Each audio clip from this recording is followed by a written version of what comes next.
Hi, I'm Hugh Whitmore. Welcome to installment number 2 of Hugh Writes a Novel.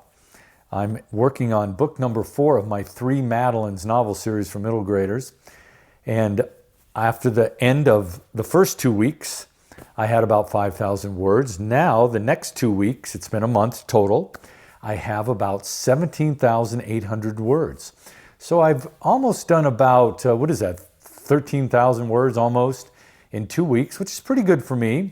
Also, given that life intervenes and other things are happening, but I have been working diligently.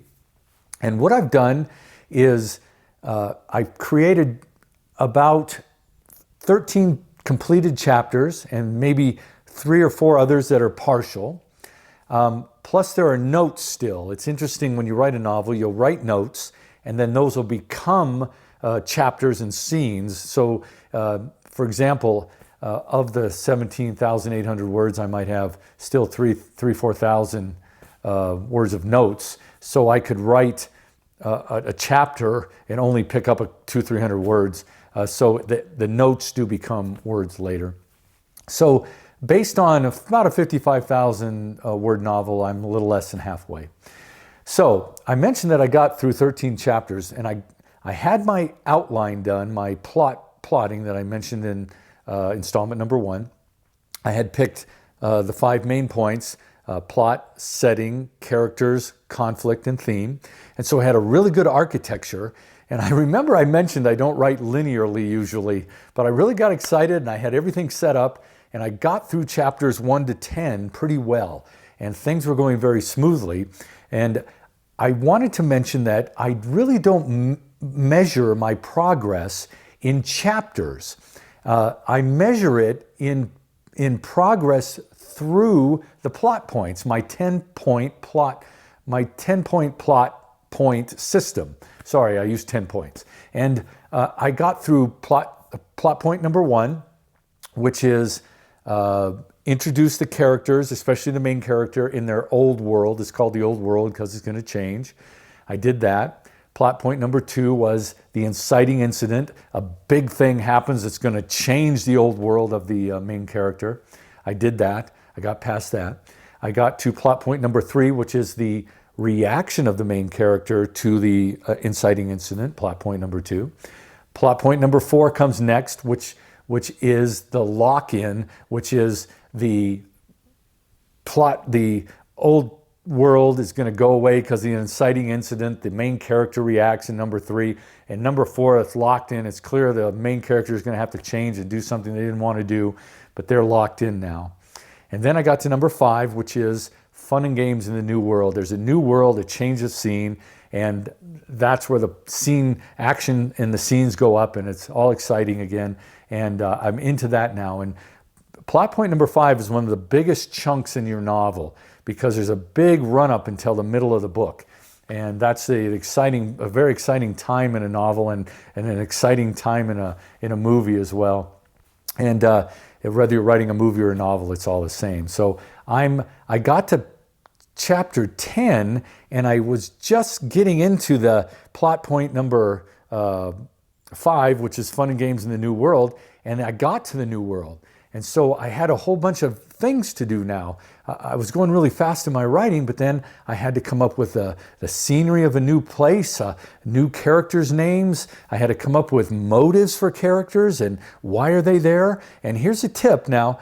Everything, every motive, every character, every scene, everything in your novel has to lend itself to the journey of your main character. Everything has to feed the plot, feed the emotional journey of your main character. So these are things I had to start thinking of.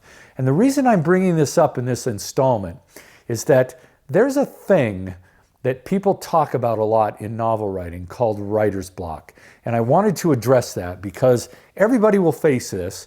And in a way, I absolutely don't believe in writer's block. And I'm going to give you an example why. Let's say I wasn't a writer, I wasn't a novelist, that I am an accountant. And on Monday, my boss comes to me and says, Hugh, here's the Johnson file, our biggest important client. I want you to audit this file and have it ready by Friday. And on Wednesday, I'll come back in and check with you. Wednesday morning, my boss comes back and says, okay, Hugh, where are you on the Johnson file? And I look up and I say, boss, I'm tried, but I'm sorry. I just had accountant's block. I couldn't think of a thing. Well, what would happen to me? I wouldn't be an accountant for very long. I'd be looking for work at a fast food place. So I want to make a point here. I don't really believe in writer's block, not because it doesn't happen as far as the onset of it, but because it's just a part of writing, and I want to encourage you in this.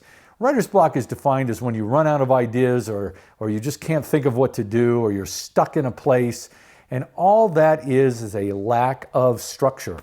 So for example, when I started, I put down my 10-point plot point system. I did my plot, setting, characters, conflict, and theme. I had a great architecture. I already have my characters, so that wasn't much of a struggle. And I got going, and the writing came really fast. But when I got to chapter 11, new scene, new characters, lots of work to do.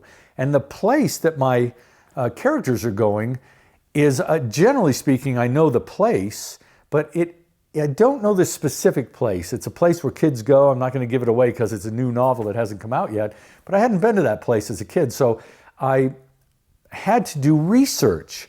So I could have gotten upset or depressed or quit, but I didn't. It's just writing. I love writing, and I don't want to quit at it, and I want you to love your writing. And so when you come to this thing called writer's block where you don't have ideas, build more architecture. Build more structure for yourself. That's what I did. As a matter of fact, it took me a full workday and then part of the next to do this research, and I wrote it all down, and I started to get ideas from that structure, and I picked some names, and I started to think, well, if I'm going to use this character and this is his name, how did he get here? Where does he come from? How does that feed my plot? How does that feed my new main character? Because everything, you have to focus relentlessly on the journey, the emotional journey of your main character.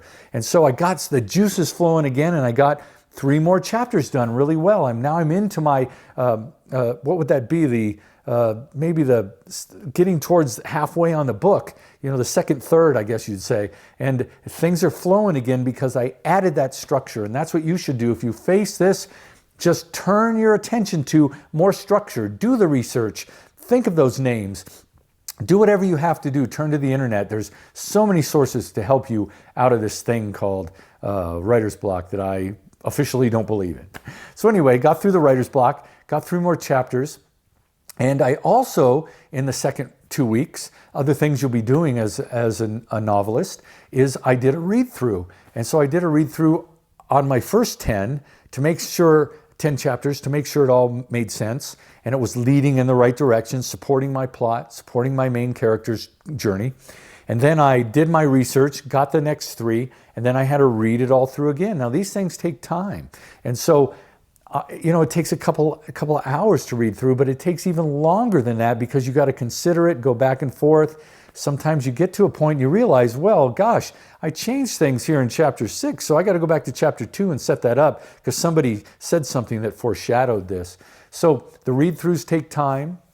Another thing that'll take time in your writing is, other than normal life intruding, because you have to show great discipline in your writing, write every day and set big blocks of time apart for it, is that you'll be promoting your other books and working on your other books. For example, I just finished a nonfiction work while I'm writing my 4th novel here. And I had edited it, but I had to send it out for what's called formatting, and where a person puts it into the shape that'll be in the book. And I don't have the skill for that. And so it came back, and there's a back and forth there. And little errors are picked up in this process. And then I have to do presentations like this to promote myself. You'll have to do this. It's part of writing. And so you have to keep that discipline up. Keep writing. Do the bulk of your time on that and have your creative juices flowing at all times. And so I got through all of this, and I got my 13 chapters, got past plot point number 5, and I'm rolling along pretty good, but it's only because I'm disciplined and I've been disciplined. I'm not always disciplined like everyone, and I have my architecture down. So work with those 2 things and work right through that writer's block. And so that's the end of a month, almost 18,000 words, a little less than halfway through my novel. I'll get back in 2 weeks. I want to encourage you to use the story structure model, especially, I think mine's good, 10 points is adequate. use the five main things and build your architecture. It'll allow you to relax and do a free-flowing work of your creativity into your work. And then if you hit this thing called writer's block, roll right through it, study, dig in there. Don't let your boss come and fire you, because authoring is a lot of fun.